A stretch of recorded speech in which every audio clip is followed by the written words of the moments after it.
El origen del sufragio ciudadano para elegir altos funcionarios del Estado y las corporaciones públicas se remonta a la época conocida en Colombia como la Patria Boba, 1810-1816, momento en el cual se empezaron a forjar las instituciones liberales clásicas que se consolidaron después de la independencia en la Carta de Angostura en 1819.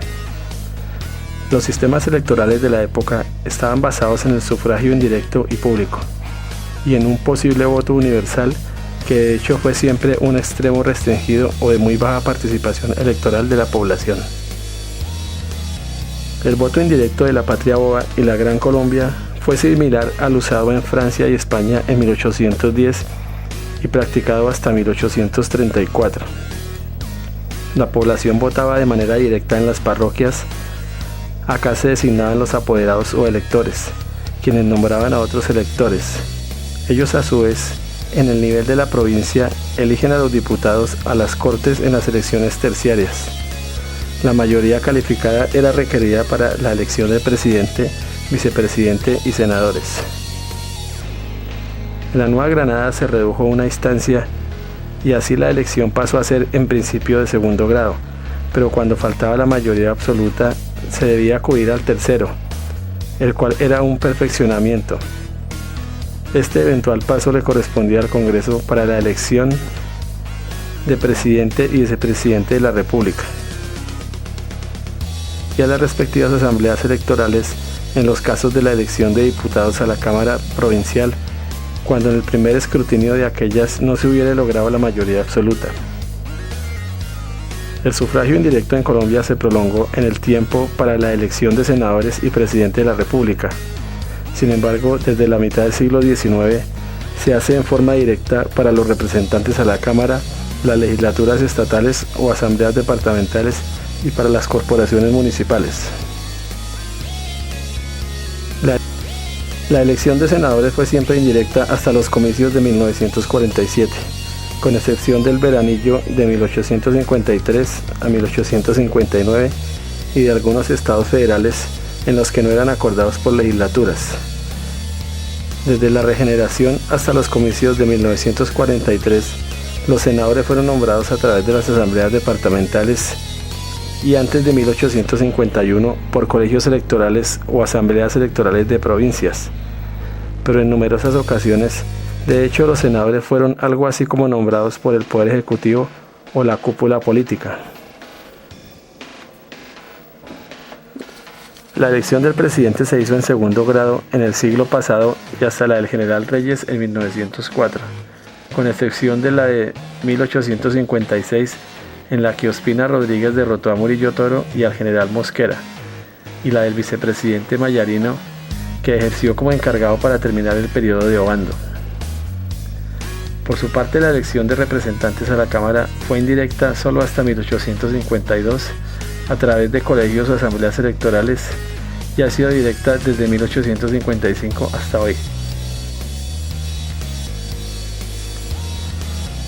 Para 1812 a 1815, en la provincia de Cundinamarca, las elecciones primarias se celebraban en el nivel de parroquia, en el cual se nombraban en un mismo día cada año los electores de la parroquia mediante designación de los ciudadanos congregados en asamblea. La ciudadanía se hallaba restringida a una fracción muy pequeña de la población, debido a las calidades exigidas para hacer uso de ese derecho, que para la época era la de ser varón, mayor de 25 años de edad, padres de familia que vivían de su renta o de su ocupación y no podían ser esclavos. Estos electores primarios elegían apoderados, uno por cada 500 habitantes y uno más por un excedente mayor de 250. Pero si la población no alcanzaba los 500 habitantes, elegía el mínimo de uno. El voto era público y uninominal. Cada elector escribía el nombre de su candidato junto a su firma legible. Si en el escrutinio ningún candidato obtenía la mayoría absoluta, el acto debía repetirse con los 3 de mayor votación. Y si en este caso tampoco se lograba dicha pluralidad, se hacía una tercera vuelta entre los 2 mayoritarios. 22 días después de estos comicios primarios se realizaban los de segundo grado en el nivel de partidos, en el que tomaban parte los apoderados de todas las parroquias de los partidos congregados en el pueblo de la cabecera del partido. En este nivel, por cada 5.000 habitantes se elegía un representante o lector y uno más cuando el excedente era mayor de 2.500. 2 semanas después, los electores de los partidos se reunían en la capital de la provincia, donde constituían un colegio electoral con el fin de elegir funcionarios ejecutivos y miembros de corporaciones mediante el voto público y escrito, firmado por el respectivo elector y por la mayoría absoluta en la forma ya indicada.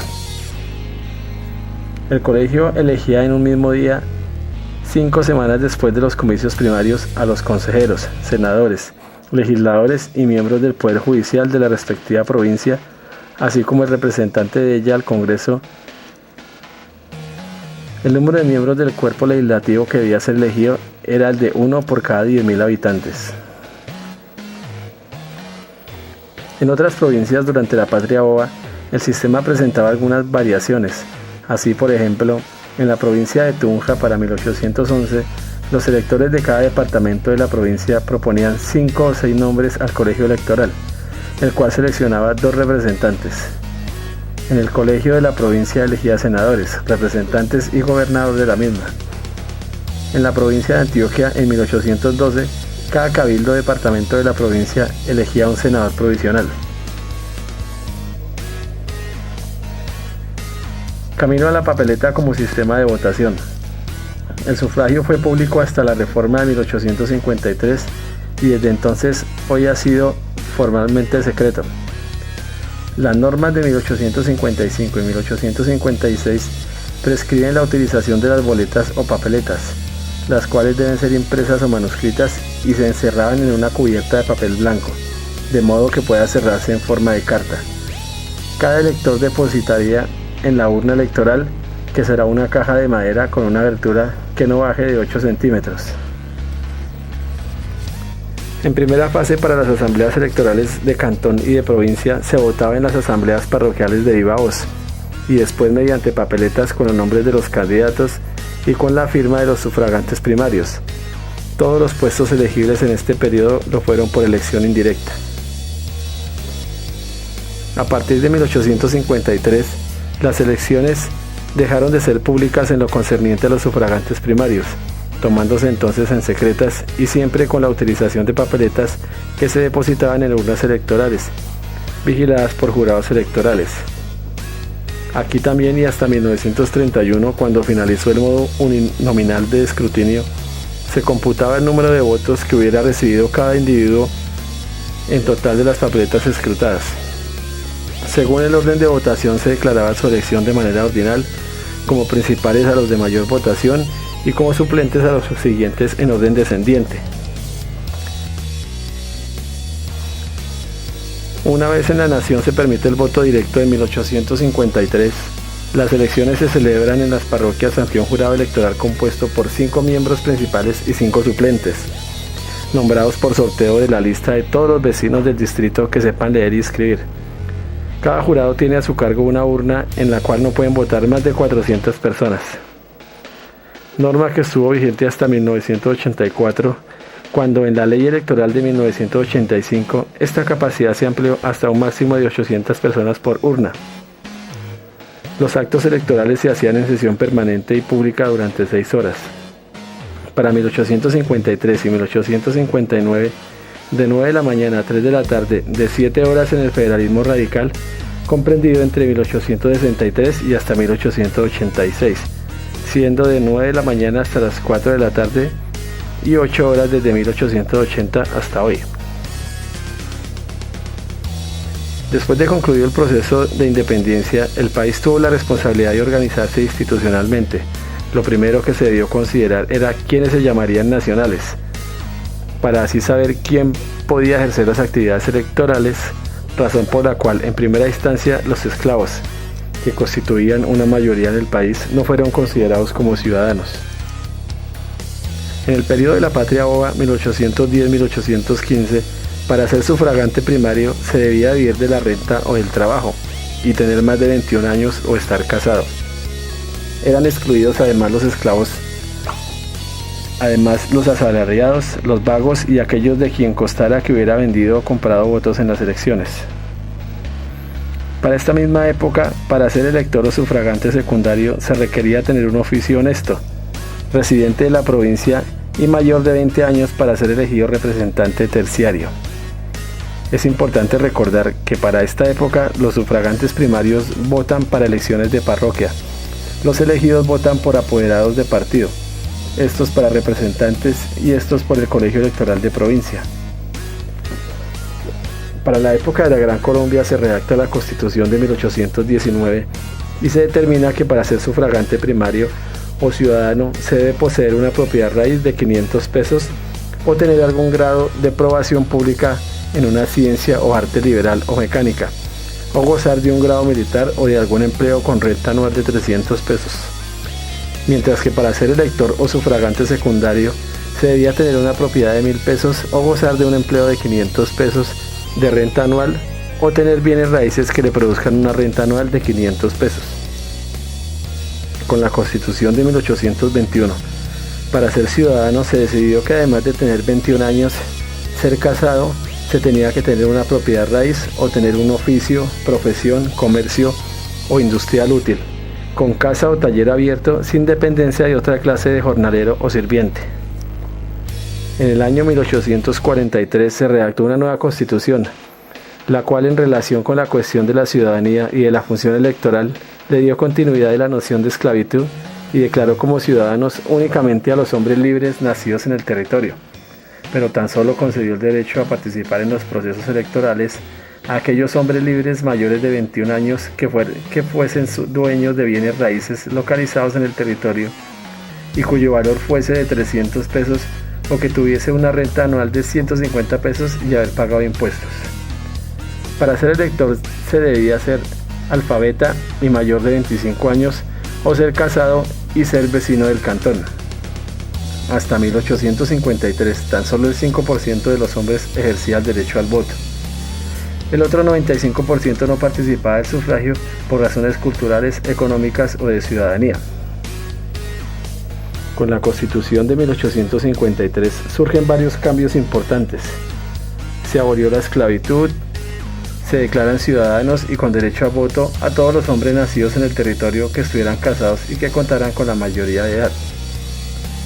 En esta Constitución se implanta la votación popular para los cargos públicos de mayor importancia y se instaura el voto directo y secreto para elegir al presidente y al vicepresidente de la República, a los magistrados de la Corte Suprema de Justicia, al Procurador General de la Nación, a los gobernadores, senadores y representantes. En 1886, periodo conocido históricamente como la Regeneración y que se extendió hasta 1904, se redactó una nueva constitución, la cual era de índole conservadora y centralista. En su texto se declaró como ciudadanos a los hombres colombianos mayores de 21 años que tuvieran una profesión u oficio o una ocupación lícita y legítima como medio de subsistencia. Aunque esto no era suficiente para poder ejercer el derecho al sufragio, pues para poder ejercer el derecho a elegir representantes de los ciudadanos debían saber leer y escribir y tener ingresos anuales de más de 500 pesos o propiedades cuyo costo fuera superior a 1.500 pesos. De esta forma las elecciones eran indirectas para el presidente de la República y senadores, y directas para concejales municipales, diputados a las asambleas departamentales y representantes a la Cámara.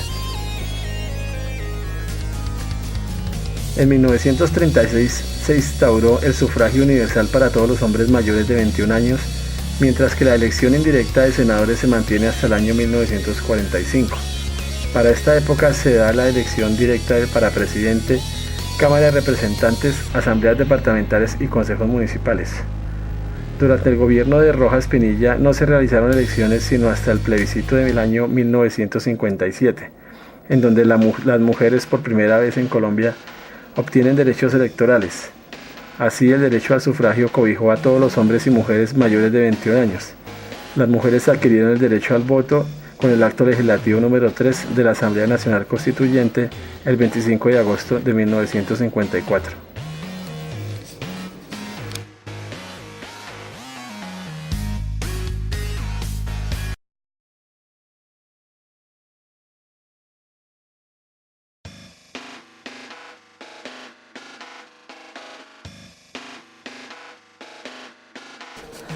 Apenas se consagra en la Constitución de este año y luego en las de 1815 y 1821. Aunque desde las guerras de la independencia los patriotas lucharon por el derecho a elegir. En todo caso, quedaron excluidos del derecho al voto los esclavos, los analfabetas, las mujeres y los pobres. La Constitución de este año, tras muchos enfrentamientos durante el siglo XIX, entre quienes defendían el derecho al voto de todos y quienes decían que debía ser exclusivo de los ricos y de los que sabían leer y escribir, amplió el sufragio a hombres de más de 21 años y a los descendientes de los esclavos. Ese mismo año, la provincia de Vélez dio el voto a la mujer y a los menores que estuvieran casados. Todo esto fue pasajero. El historiador Jorge Orlando Melo explica que las dos guerras civiles más sangrientas del siglo XIX, la de 1860 a 1862 y la de los 1000 días 1899 a 1902, se hicieron por conflictos sobre leyes electorales, pues quienes estaban en el gobierno terminaban eligiendo porque era el que escrutaba. A partir de este año se volvió a quitar el derecho al voto a los analfabetas, más de la mitad de los colombianos, a menos que tuvieran propiedades o altos ingresos. La reforma constitucional de este año mantuvo el esquema de que solo pudieran votar para elegir presidente quienes supieran leer y escribir, tuvieran una renta anual de 300 pesos o propiedad raíz de 1000 pesos. En este año se determinó que en cada mesa de votación hubiera un recipiente con tinta indeleble o cualquier otra solución química de este tipo para que el votante untara el dedo índice. Se buscaba evitar suplantaciones. Este año se otorgó finalmente el derecho al voto a todos los hombres adultos, es decir, a los mayores de 21 años. Se le dio el derecho a elegir y ser elegida. La primera cédula de esta clase fue expedida en 1956 a Carola Correa, esposa del general Gustavo Rojas Pinilla. Las mujeres votan por primera vez en el plebiscito de 1957. Se rebajó en 3 años el derecho a recibir la cédula, que hasta entonces se otorgaba a los 21. Fue así como la mayoría de edad se adquirió a los 18 años. Para las elecciones presidenciales de este año se imprimió el primero. Quedaron atrás las papeletas en las que iban los nombres de los candidatos y que se guardaban en sobres pequeños. Estas papeletas facilitaron muchos fraudes, porque habían quienes las cambiaban antes de introducir en la urna el sobre del votante. La Ley Estatutaria 892 de este año estableció el voto electrónico, que por razones de presupuesto solo ha sido aplicado en votaciones atípicas de gobernadores y alcaldes.